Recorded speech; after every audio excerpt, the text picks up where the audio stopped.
Hello readers, I hope you're all doing fantastically. Today I'm going to talk about all the books that I read in June, and I actually read 5 books in June, and I'm really happy about that because I've been struggling a lot with reading. You could say I'm in like a reading slump. I'm still reading because I'm very good at like pushing myself through it, but I just generally don't really feel like reading, and even though I have read some good books, it takes me a while. So let's just get started. The first and the last book I read this month was 1Q84 by Haruki Murakami. So this is the first book I read this month, and part 3 is the last book I read this month. But I'm just gonna talk about them together, of course. It's not written like 3 books, even though it's called book 1, book 2, and book 3. So if you're planning on reading this, read them all together and don't stop after the first one if you have 2 copies like mine. After the second one, just read all of them 3 at once. This is kind of like a fantasy slash sci-fi. It's in a way magical realism, and this is the first book I've read by him where you follow a woman's perspective, which I thought was really interesting. So in this world is called 1Q84. It's about this woman, Aomame, who basically sits in a cab one day and she's about to go to work and complete her job, but on the way there, there's this huge queue, and the taxi guy tells her you can just jump off here, and actually there's an emergency exit off the highway. And so she goes through this passage and staircase down to another highway so she could get to work. And this taxi driver, he says before she goes, you know, when you do something like that that's a little bit unusual, sometimes the world can look a little bit different afterwards. And I just knew, like, when he said that, I'm like, Murakami, come through, I know what you're doing here, things are about to get magical. And so when she goes through the portal, or whatever you can call it, basically everything is a little bit different, or some things are different, like the police uniforms change and she just notices a lot of things. And then we get to learn more about Omame and how she is basically a killer in a way, and you also get to follow this perspective called Tengo, and you switch every second chapter between the two. Tengo is a math teacher, quite normal, and you get to kind of reveal how these 2 characters are connected, as well as what actually happened to Omame and all these things. And obviously I gave this part, the part 1 and 2, 5 stars. I loved it. I love Murakami's writing, and I actually highly recommend reading it, even though I didn't really like this one. I think I gave it 4 stars, even though I had some struggles because I do really like his writing. But in this one, I took a huge jump. I read 3 books in between these 2, you know, so these 2, so it's quite like a big difference. So in this one, you start off with a new character that's introduced to the story. We kind of learn about him in the first 2 books, but then in this one he gets his own perspective, and I just didn't like his perspective at all. I just didn't enjoy it.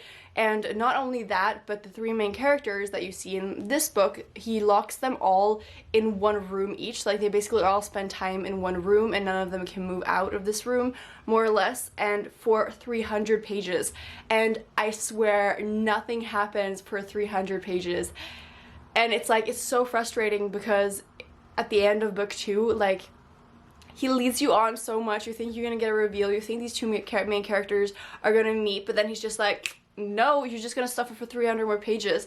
And the ending was exactly like expected. I really loved it, and I was a little bit scared Murakami was gonna pull a Murakami and just make it not a happy ending, but actually I really liked the ending, and it was interesting.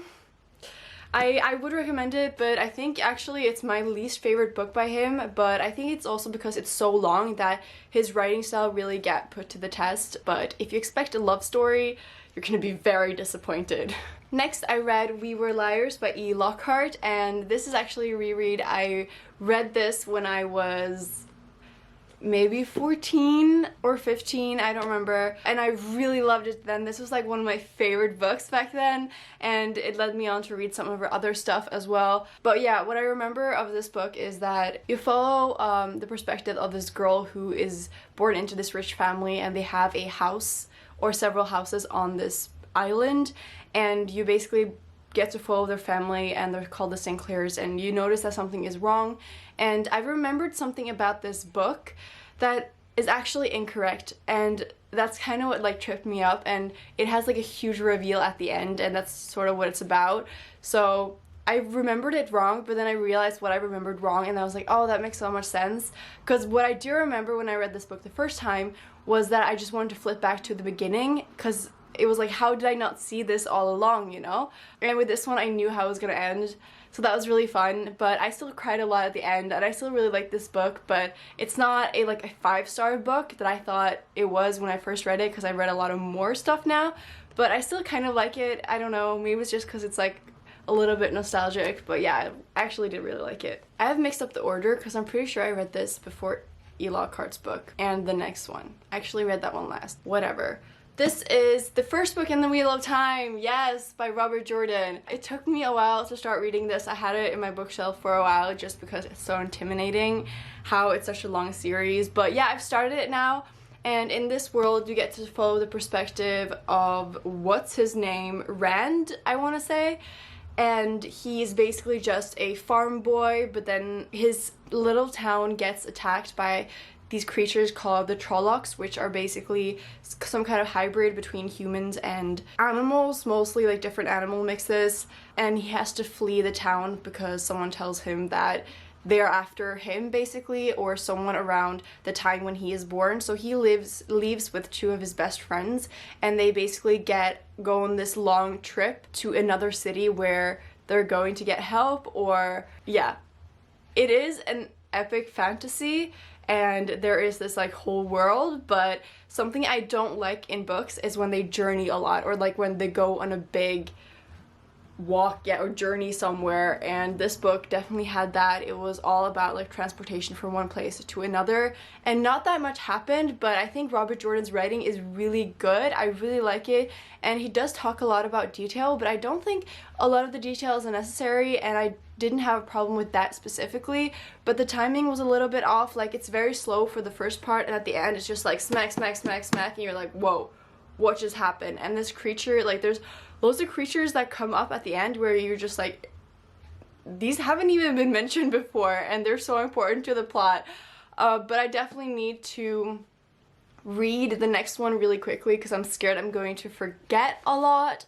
And Robert Jordan put up so many ways that this series is like set up to go in different directions. That was a very incoherent sentence, but he just sets it up to make so many plots, and I'm so excited to continue reading and see where the story's gonna take. I can't imagine a series having 14 books and everything that could happen, so I'm really, really excited to read this series. I gave it 4 stars. I thought it was okay. I enjoyed it. Then we have Recursion by Blake Crouch. I have a book review up for this. If you want more information, you can click in the cards. So in this book, you get to also follow 2 perspectives of Barry and Helena. Helena is a scientist and Barry is a policeman, and loads of things just evolve and start happening. This is like a sci-fi, and it has to do with memories and reliving memories, and it is really good. I gave it 5 stars. It's a little bit more serious than his other book, Dark Matter, but it has just a crazy ending and a crazy love story, and I highly recommend this book. Dark Matter is much more light and funny, but this was just really great, and I highly recommend you read this book. It's all about time, and I found time so fascinating. I loved it. And then the last book that I don't have here because I listened to it on audiobook was Wondersmith by oh damn. I know her name, but I always forget it when the camera comes in front of me. What is it? The author, you'll have the cover here, so you know now which book I'm talking about. So this book was better than the first one, but I have to be honest here. I read the book, but I also didn't pay like 110% attention to everything that the book was saying or what it was talking about all the time, so I can't really give like a super great review. I gave it 3 stars because I felt like some parts were hard to get into once you stop listening to the audiobook and start it again, and I was like, where is happening now? But basically in this book, Morgan is in a magic school, and it has a lot of cool elements, and it has this cool like mystery thing, but honestly like the mystery isn't that exciting.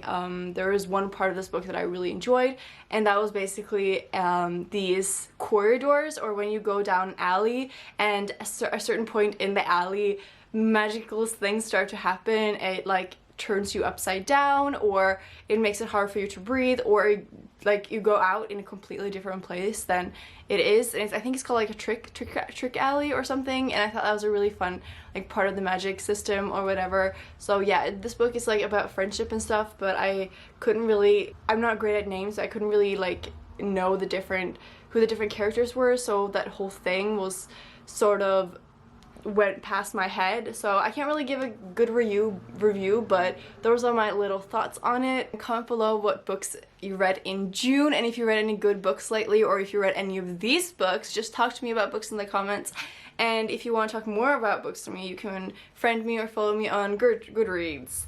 I hope you have a really brilliant day, and I'll talk to you guys soon. Bye!